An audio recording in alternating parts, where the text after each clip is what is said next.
दोस्तों चालू करते हैं 10वीं क्लास की गणित मैथ्स। पहला चैप्टर है हमारा वास्तविक संख्याएं, रियल नंबर। वास्तविक संख्याएं जिनको हम कहते हैं रियल नंबर्स। रियल नंबर्स पढ़ने से पहले इसमें हम कुछ चीज़ें जानेंगे। कौन कौन सी संख्याएं होती है, इन संख्याओं को क्या कहते हैं। पहली तो हम रियल नंबर, वास्तविक संख्याएं कहाँ से चालू होती है पहले ये देखते हैं। वास्तविक संख्याएं वह परिमेय संख्या और अपरिमेय संख्याओं के समूह को वास्तविक संख्या कहते हैं, जिसमें परिमेय संख्या और अपरिमेय दोनों के समूह सम्मिलित होते हैं, जैसे 3, 5, √7 -√3/2 एटसेट्रा। ये सारी जो संख्याएं हैं ये परिमेय संख्या, इसमें ये परिमेय संख्याएं हैं और ये अपरिमेय संख्याएं हैं। इन दोनों के समूह को हम वास्तविक संख्या, रियल नंबर कहते हैं। दूसरा नंबर हमारे पास आता है रैशनल नंबर, जिसको हम परिमेय संख्या कहते हैं। परिमेय संख्या क्या कहलाती है? Rational number. परिमेय संख्याएं रैशनल नंबर कहलाती हैं और रैशनल नंबर P/Q के फॉर्म में होता है, where Q is not equal to 0, जो कि 0 के बराबर Q का वैल्यू नहीं हो सकता। वह संख्या जिसका दशमलव प्रसार शांत व अशांत आवर्ती होता है परिमेय संख्या कहलाती है। कैसा होता है? आवर्ती होता है, वो परिमेय संख्या कहलाती है। इसके बाद में हम तीसरे नंबर में देखते हैं अपरिमेय संख्या। अपरिमेय संख्या, अपरिमेय संख्या क्या होती हैं? अपरिमेय संख्या वे संख्या होती हैं जिनको हम इरेशनल नंबर कहते हैं। इरेशनल नंबर्स कहते हैं। इरेशनल नंबर हम इनको अपरिमेय संख्याओं को कहते हैं। ये अपरिमेय संख्या √2 के फॉर्म में होती है, √3 के फॉर्म में होती है, 3√4 के फॉर्म में हो सकती है, पाई एटसेट्रा। इन सभी फॉर्म में ये अपरिमेय संख्याएं होती हैं। नंबर 4 हमारे पास आती हैं पूर्णांक। पूर्णांक संख्याएं, पूर्णांक को हम इंटीजर कहते हैं इंग्लिश में, इंटीजर्स। पूर्णांक संख्याएं वे संख्याएं होती हैं, पूर्णांक संख्याएं वे संख्याएं होती हैं जिसमें शून्य, प्राकृतिक संख्याएं एवं ऋणात्मक और धनात्मक दोनों ही संख्याएं सम्मिलित होती हैं। जैसे हम इसको देख सकते हैं 0, 1, 2, 3, 4 dash infinity, -1, -2, -3 at dash infinity. इस साइड हम देख सकते हैं ये हमारी इंटीजर्स कहलाती हैं, ये पूर्णांक संख्याएं हैं। ये हमारी संख्याएं पूर्णांक संख्याएं कहलाती है। इसके बाद हम देखते हैं 5th नंबर पे सम संख्याएं। सम संख्या मीन्स होता है even number. Even numbers, even number वे नंबर्स होते हैं, वह संख्या जो 2 से विभाजित हो जाए, 2 से डिवाइड हो सके, वह संख्या क्या कहलाती है? सम संख्याएं कहलाती हैं। जैसे हम देख सकें 2, 4, 6, 8, 10 डैश इंफिनिटी। ये जो नंबर्स है ये सब सम संख्याएं कहलाती हैं। 6 नंबर में हम देखें विषम संख्याएं। विषम संख्याएं वे संख्याएं होती हैं, विषम संख्या वे संख्या होती है जो 2 से विभाजित नहीं होती, 2 से विभाजित नहीं होती हैं, वो विषम संख्याएं कहलाती हैं। विषम संख्या कौन सी संख्याएं कहलाती हैं?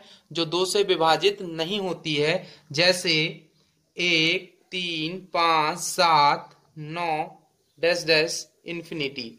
नंबर 7 ये विषम संख्याएं हो गई। विषम संख्या के बाद हमारे पास आती है अभाज्य संख्या, जिनको हम प्राइम नंबर्स कहते हैं। अभाज्य संख्याएं, अभाज्य संख्याएं means prime numbers. Prime numbers, prime numbers वे नंबर्स होते हैं जो ना तो 2 से विभाजित होते हैं, और ना ही किसी के टेबल में वो आते हैं। या तो वो विभाजित होंगे तो 1 से विभाजित होंगे या स्वयं खुद से ही विभाजित होते हैं, उनको हम अभाज्य संख्याएं कहते हैं। जिनके सिर्फ 2 गुणनखंड होते हैं, एक तो स्वयं वो खुद जो है और दूसरा 1, ये अभाज्य संख्याएं कहलाती हैं। अभाज्य संख्याएं 2, 3, 5, 7, 11 dash dash dash dash dash infinity, ये जो संख्याएं हैं ये अभाज्य संख्याएं हैं। और आपसे पूछा जाए कि सबसे स्मॉल इवन अभाज्य संख्या प्राइम नंबर कौन सा है, तो आप उसको बता सकते हैं कि 2 सबसे स्मॉल अभाज्य संख्या है। 2 सबसे स्मॉल अभाज्य संख्याएं है। अभाज्य संख्या के बाद आती है भाज्य संख्या। अभाज्य संख्या के बाद आती है भाज्य संख्या। भाज्य संख्या को कहते हैं हम कंपोजिट नंबर। भाज्य संख्या को हम कहते हैं composite number. Composite numbers. Composite numbers वे नंबर होते हैं, वह संख्या होती है जो 2 से ज्यादा गुणनखंड होते हैं। एक और स्वयं का तो होता ही होता है, लेकिन उसके अलावा भी दूसरा उसका और गुणनखंड हो, उसको हम क्या कहेंगे? अभाज्य संख्या, भाज्य संख्या कहेंगे। जैसे सबसे स्मॉल भाज्य संख्या कहां से स्टार्ट होती है? 4, 6, 8, 9, 10, 12 dash dash dash dash dash infinity. हम देखें एक खुद का एक गुणनखंड है, 2 खुद का गुणनखंड है, 1 का भी है, 2 का है, लेकिन 2 से ज्यादा नहीं है। 3 स्वयं का गुणनखंड है और 1 का गुणनखंड है, लेकिन 2 से ज्यादा नहीं। लेकिन 4 को हम 1 से भी डिवाइड कर सकते हैं, 2 से भी डिवाइड कर सकते हैं, और 4 स्वयं अपने आप से भी डिवाइड हो सकता है, विभाजित हो सकता है। इसलिए कंपोजिट नंबर, सबसे स्मॉल कंपोजिट नंबर आपसे पूछा जाए तो 4 सबसे स्मॉल कंपोजिट नंबर कहा जाता है। 1 ना तो अभाज्य संख्या है और ना ही भाज्य संख्या है, ये भी आपको याद रखना है। 1 ना तो अभाज्य संख्या है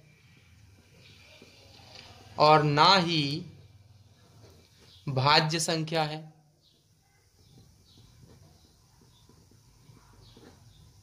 1 ना तो अभाज्य संख्या है और ना ही भाज्य संख्या है। इसके बाद हम जानेंगे शांत दशमलव प्रसार। शांत दशमलव प्रसार, terminating decimal expansion. Terminating decimal expansion. शांत दशमलव प्रसार का मतलब होता है कि ऐसा दशमलव प्रसार जो कि भाग देने पर पूरा पूरा भाग चला जाए। जिन परिमेय संख्याओं के हर 2 की पावर m, सबसे पहले लिखते हैं हम शांत दशमलव प्रसार, जिसकी परिमेय संख्या के हर 2 की पावर n और 5 की पावर m के रूप में आते हैं, वो शांत दशमलव प्रसार कहलाते हैं। जैसे हम एग्जाम्पल के तौर पर देखें, 2 की पावर 2 डिवाइडेड बाय 4, तो इसका वैल्यूज आती है, इसको हम करके देखें यहां पे 2 0.545 20, ये हमारा शांत दशमलव प्रसार कहलाता है। आगे हम देखते हैं अशांत दशमलव प्रसार। अशांत दशमलव प्रसार में हम देखते हैं, सबसे पहले लिखते हैं हम अशांत दशमलव प्रसार। अशांत दशमलव प्रसार। अशांत दशमलव प्रसार को इंग्लिश में कहते हैं non terminating recurring decimal expansion. Non terminating recurring decimal expansion. जिन परिमेय संख्याओं के हर 2 की पावर n और 5 की पावर m के रूप में नहीं आते हैं, हर को हम बोलते हैं डिनोमिनेटर। हर को हम क्या कहते हैं? डिनोमिनेटर। जिन परिमेय संख्याओं के हर 2 की पावर m और 5 की पावर m के रूप में नहीं आते हैं, उनको हम अशांत दशमलव प्रसार कहते हैं। अशांत दशमलव प्रसार का हम एक उदाहरण देखें, जैसे 1/3 यदि हम इसको डिवाइड करते हैं, भाग देते हैं, हम देखते हैं कि 3 का पहाड़ा 10 आने तक पढ़े तो 3 3 9 होता है, और 3 तिया 9 भी हम इसको हिंदी में कह सकते हैं। फिर हमने इसको माइनस किया तो 1 बचा, फिर हम यहाँ एक 0 रखेंगे, फिर से 3 3 9, तो ये बार बार रिपीट होती जाती है संख्याएं।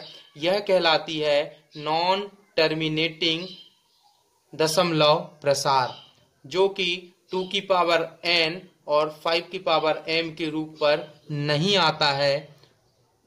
इसको हम अशांत दशमलव प्रसार कहते हैं। दोस्तों आगे हम देखें तो आता है लघुत्तम समापवर्तक। इसको हम LCM कहते हैं, लोएस्ट कॉमन फैक्टर। वह दी गई संख्याओं के छोटे से छोटे सार्वगुणज को लघुत्तम समापवर्तक कहते हैं। दी गई संख्याओं के छोटे से छोटे सार्वगुणज खंड को लघुत्तम समापवर्तक कहते हैं। जैसे हम देखें, लघुत्तम समापवर्तक किसी संख्या का निकालें, जैसे हम 40, 20 और 10, इसका हम लघुत्तम समापवर्तक एक साथ रखकर निकालें तो सबसे पहले इसको हम 2 से भाग देते हैं।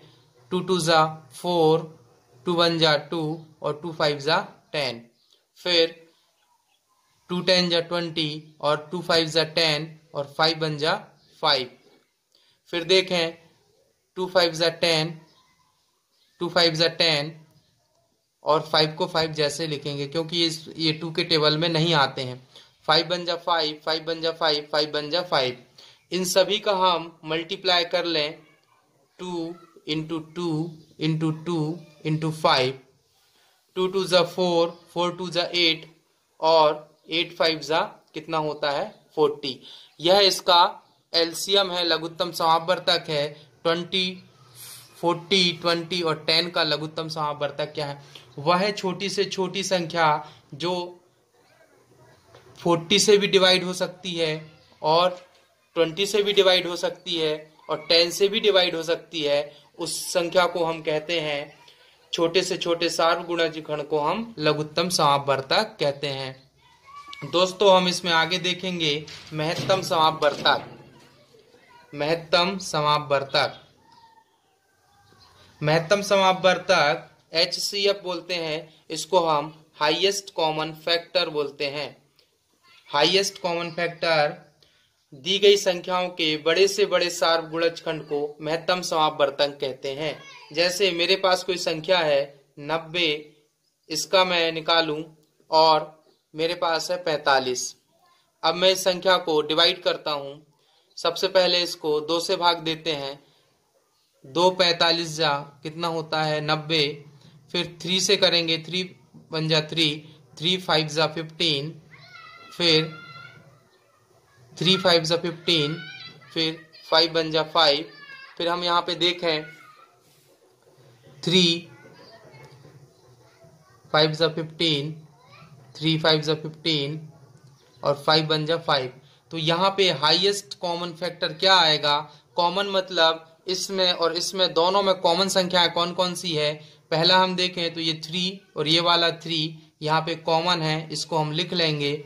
यहाँ पे ये वाला 3 और ये वाला 3 यहाँ पे कॉमन है। यहाँ ये 5 और ये 5 यहाँ पे कॉमन है। तो इसका मतलब हमारा हाईएस्ट कॉमन फैक्टर 45 इसका आंसर है। इसमें हम देखें तो हमारा 3 3 5 और 45 हमारा यहाँ पे हाईएस्ट कॉमन फैक्टर है। दोस्तों इसके बाद हम इक्विलिट विभाजन प्रमेय का इक्विलिट्स डिवीजन लेमिना के बारे में हम जानेंगे। इक्विलिट लेमिना डिवीजन क्या होता है, जिसमें हमारे पास आता है भाग के रूप में। हम इसको पहले समझने की कोशिश करें तो भाग के रूप में Q क्वेश्चन कहलाता है, B डिवीजर कहलाता है जिसको भाजक कहते हैं, और जो A है वो डिवाइडेंड है, और नीचे जो बचता है वो रिमाइंडर है। Q हमारा क्वेश्चन है जिसको हम भागफल कहते हैं, और A हमारा डिवाइडेंड है जो भाज्य कहलाता है और डिवीजर जो होता है वो भाजक कहलाता है, आर जो होता है वो रिमाइंडर कहलाता है। तो इसका फॉर्मूला इस प्रकार बनता है इक्वलेट का, A = BQ + R, ये हमारा फॉर्मूला आता है। आगे हम इस फॉर्मूले से रिलेटेड सवाल को करेंगे। अगले अंक में मिलते हैं दोस्तों नए सवालों के साथ। नमस्कार।